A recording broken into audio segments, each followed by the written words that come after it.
আসসালামু আলাইকুম। মে দিবস শুধু শ্রমের মর্যাদা নয়, শ্রমিকের মৌলিক অধিকার নিয়েও কথা বলার দিন। আমি একজন শ্রমিক হিসেবে নিজেকে পরিচয় দিয়ে গর্ববোধ করছি। একজন শ্রমিক তার ঘাম দিয়ে সমাজ এবং অর্থনীতিকে সচল রাখে, কিন্তু তার নিজের স্বাস্থ্যসেবা এখনো অনেক ক্ষেত্রে অবহেলিত। গবেষণায় দেখা গেছে যে সবচেয়ে কর্মক্ষম কর্মীরা সপ্তাহে ৩৫ থেকে ৪৯ ঘন্টা কাজ করেন এবং ৫০ ঘন্টার বেশি কাজ করলে কাজের মান কমে যায়। সুস্থ শারীরিক ও মানসিক স্বাস্থ্য বজায় রাখা প্রতিটি শ্রমিকের মৌলিক অধিকার।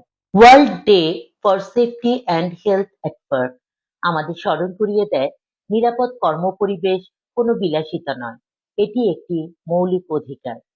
তাই এ মে দিবসে আমাদের অঙ্গীকার হোক প্রতিটি কর্মক্ষেত্রে নিরাপদ পরিবেশ নিশ্চিত করা, শ্রমিকদের জন্য নিয়মিত স্বাস্থ্য পরীক্ষা চালু করা, সঠিক সুরক্ষা সরঞ্জাম ব্যবহার করা বাধ্যতামূলক, মানসিক স্বাস্থ্যের দিকেও সমান গুরুত্ব দেয়া প্রয়োজন।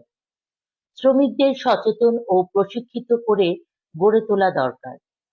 সুস্থ শ্রমিকরাই পারে একটি শক্তিশালী জাতি গড়ে তুলতে। অনেক ক্ষেত্রে দেখা যায় দায়িত্বশীল ব্যক্তিরা শ্রমিকদের প্রতি সহনশীল না।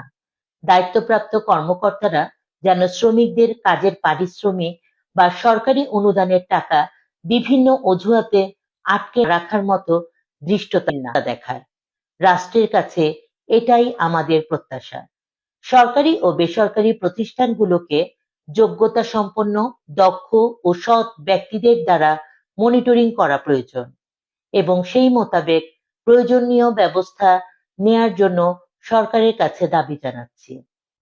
শ্রমের মূল্য শুধু অর্থনৈতিক নয়, এটি মানবিক, সামাজিক এবং নৈতিক।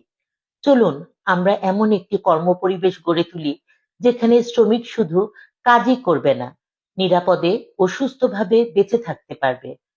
আমি ব্যক্তিগতভাবে মনে করি ইতিবাচক চিন্তা আর সম্মিলিত চেষ্টাই একটি দেশকে এগিয়ে নিয়ে যেতে পারবে। বিশ্বের সকল শ্রমিক সহ বাংলাদেশের সকল শ্রমিকদের প্রতি মে দিবসের শুভেচ্ছা ও বিনম্র শ্রদ্ধা। শ্রমিকের শারীরিক ও মানসিক সুস্থতা মানেই দেশের সমৃদ্ধি।